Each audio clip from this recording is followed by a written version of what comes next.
what do we have here?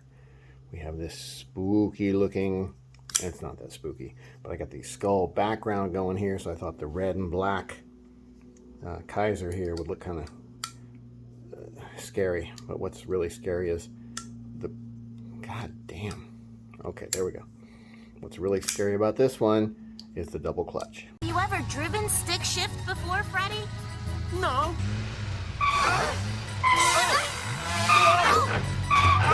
If you don't have your thumb, when you unlock it to close it, if you don't have your thumb back a bit, like if you have your thumb up against there, we're kind of where it naturally feels like, the blade drops, and then this thing hits your thumb, and you let it go, and then you try to go down with it the rest of the way, and it hits the detent. It has to get past that detent first before it can go down, and it just bounces against that detent and goes closed again.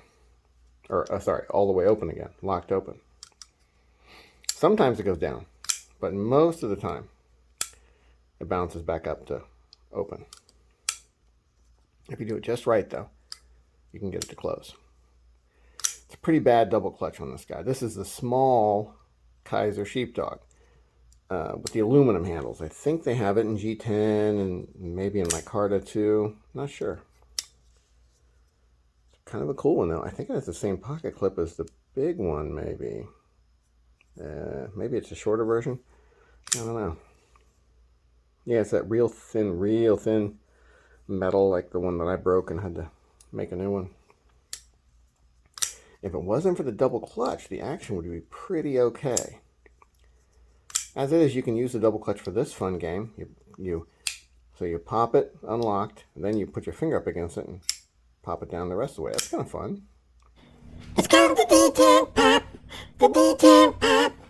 Everybody loves the Detent Pop. Should be able to just kind of go and then just pop it down past the detent. Like, all right, what do we got here? Over here.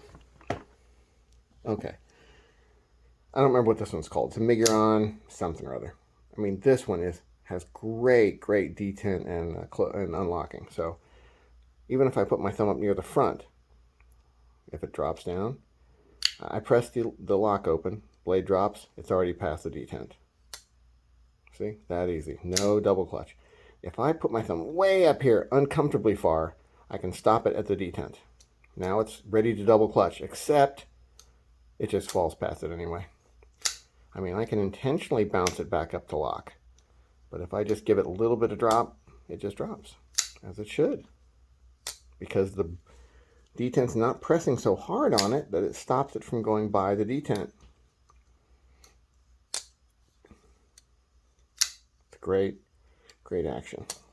Come on, Kizer. I wonder if Kizer just kind of shrunk the full... Oh, that it worked that time. Shrunk the full-size sheepdog. There it goes.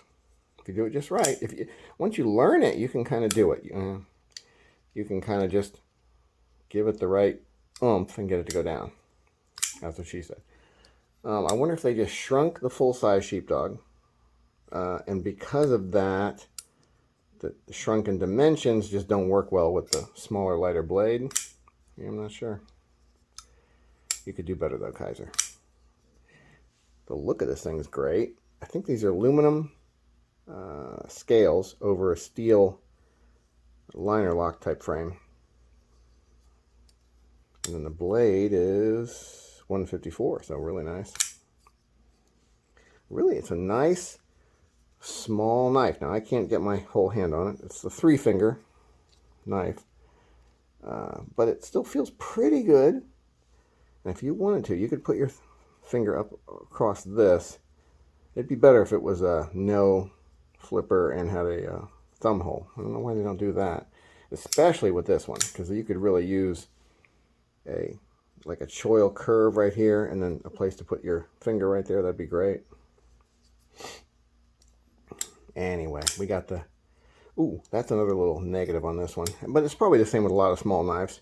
When I press it into my hand to open it, I got to press down on it so that, because it has a pretty strong detent, so I'm popping it open. I just felt it touch me right there with the tip of the blade. It's the back side, so it's not too bad.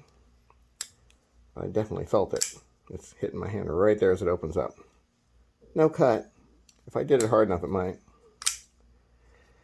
Anyway, other than that, other than the double clutch and the almost cutting yourself if you push it down in your hand a bit and don't take care, it's a pretty cool knife. You could probably do better, Kizer. Have a nice day.